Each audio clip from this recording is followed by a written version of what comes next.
All right, shalom, family. Brother Jacob.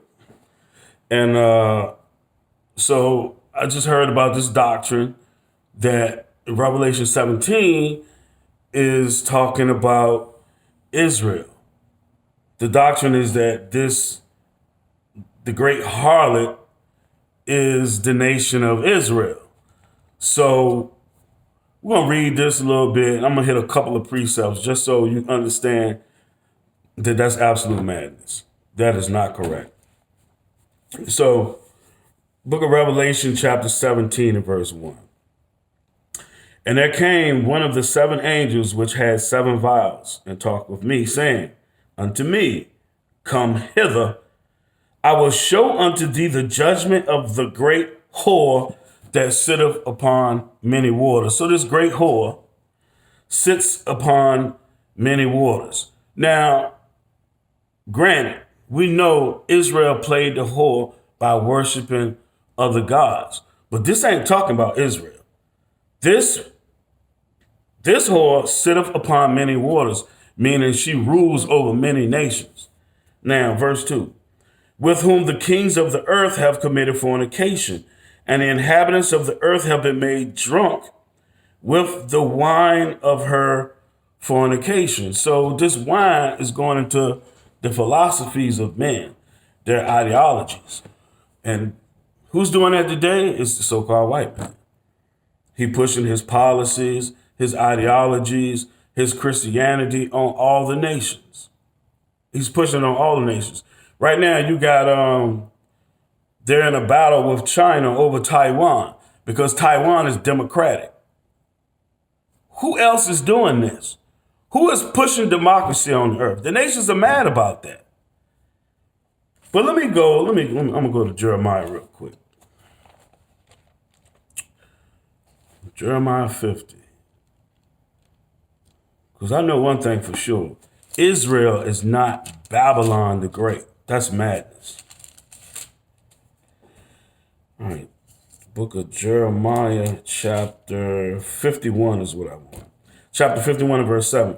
Babylon have been a golden cup in the Lord's hand that made all the earth drunken.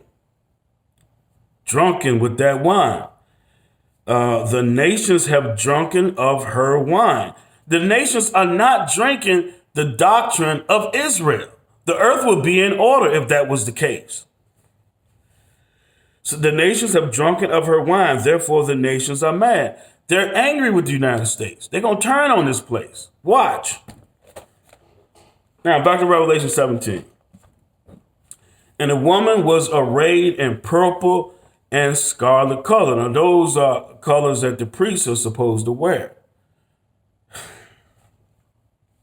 So she's showing herself that she's this great one, this great nation that everyone is supposed to look up to.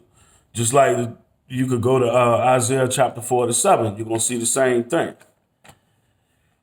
And the woman was arrayed in purple and scarlet color and decked with gold and precious stones and pearls. I'm not even going to go into that. Having a golden cup in her hand, full of abominations and the filthiness of her fornication, like I was saying. Her ideologies that this nation is pushing. The main thing, their democracy, their policies, their religion, Christianity. They pushing it on all the nations, and the nations are angry about that. Now,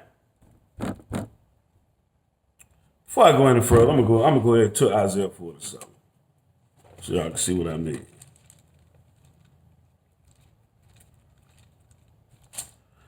I don't understand. I don't know. I don't understand how these doctrines come up. But now watch this. Isaiah 47. So this is definitely not talking about Israel. Isaiah 47 verse 1. Come down and sit in the dust. Man, you're going to be brought down to the ground, to the bottom. Esau will be. O virgin daughter of Babylon. We are the daughter of Zion, not the daughter of Babylon. There is no throne, O daughter of the Chaldeans, for thou shalt no more be called tender and delicate. Like I was saying, They portray themselves like they're this beacon of light, Lucifer. That's all I want right there. Daughter of Babylon. Israel is not the daughter of Babylon. This is talking about Babylon the Great. This is talking about Edom. Now, matter of fact, hold on. Hold on. Just thought about something.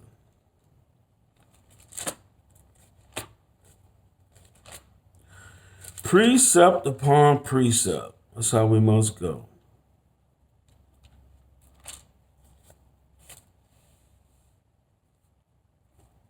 Yep. Psalms chapter 137. This is who Babylon the Great is.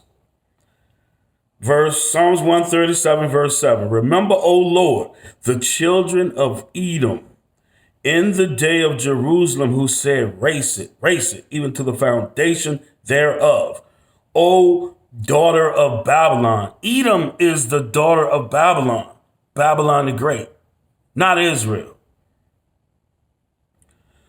O daughter of Babylon, who art to be destroyed, happy shall he be that rewardeth thee as thou hast served us. So they're going to get that punishment. And that's what you're reading in chapter 17 and chapter 18 of Revelation. Now back to Revelation 17. This will do it right here. Well, I'll go 2 more verses. Verse 5.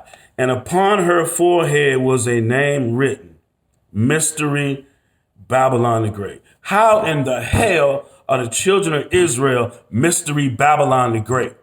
We are not Babylon the Great. The mother of harlots and abominations of the earth. We are not pushing our doctrine on everybody. Our doctrine is only for Israel. So anyway, the nation of Israel is not Babylon the Great. Now verse 6, and I saw the woman drunken with the blood of the saints. The saints are Israel. Who is drunk with our blood? What nation is drunk with our blood? I'm going to give you a precept. I'm not going off the top of my head. Let's hit these precepts. The book of Ezekiel.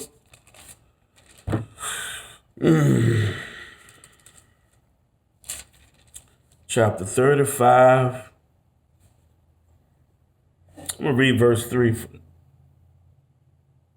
going to read verse 3 first. It's the book of Ezekiel, chapter 35 and verse 3. And say unto it, thus saith the Lord God, behold, O Mount Seir, talking about this children of Edom, Esau, I am against thee and will stretch out mine hand against thee, and I will make thee most desolate. Verse 4, I will lay thy cities waste, and thou shalt be desolate, and thou shalt know that I am the Lord, because thou hast had a perpetual hatred and shed the blood of the children of Israel by the force of the sword, in the time of their calamity and the time that their iniquity had an end. So these people have been killing us since we came out of Egypt. Now, in the time when 70 AD, they killed like 1.1 million of us. Now, we know Israel been killing Israel since the beginning. But this particular nation, this Babylon the Great, is drunk with our blood. That's in 70 AD. And ever since then, they've been killing us by the sword. They ran 1 million of us out of Europe, out of Spain and Portugal. 1 million then, like 1.1 million then. Burnt us to death, did all kinds of things to us. Nero and them, they put all the apostles to death. They did all kinds of atrocities to us. So I'm going to read verse 6 again of Revelation chapter 17. And I saw the woman drunken with the blood of the saints and with the blood of the martyrs of Jesus. We didn't kill the apostles. Esau did. Put every single one of them to death. That wasn't us. And when I saw her, I wondered with great admiration. So that's all. Just this is all you need. You don't need to go but to these verses right here. It is not. You know what? I'm gonna go to one more.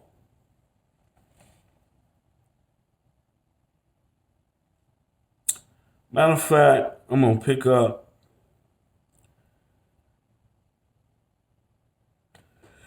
I'm gonna go to verse 15. Prove what I was saying earlier and bring another point. Verse 15 says, and he saith unto me, the waters which thou sawest, where the horse sitteth, are people and multitudes and nations and tongues. We are not ruling over the earth, man. That is complete, utter madness. Who would think of such a doctrine? That's crazy. Verse 16, and the 10 horns which thou sawest upon the beast, these shall hate the whore and shall make her desolate and naked and shall eat her flesh and burn her with fire. So her own people going to turn on her. Her own people are going to turn on this place, on Babylon the Great, the other European nations. Verse 17, for God hath put it in their hearts to fulfill his will and to agree and give their kingdom unto the beast, until the words of God shall be fulfilled. So you have something called United Nations, and they're all in agreement, but they're going to turn. It's turning. You can see it turning. They're going to turn on Babylon the Great.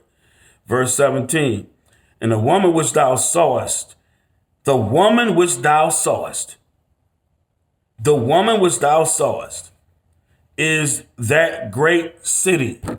We are in captivity. What the hell is this dude talking about?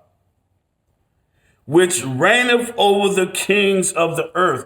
We are not in rulership. That's what we're striving for.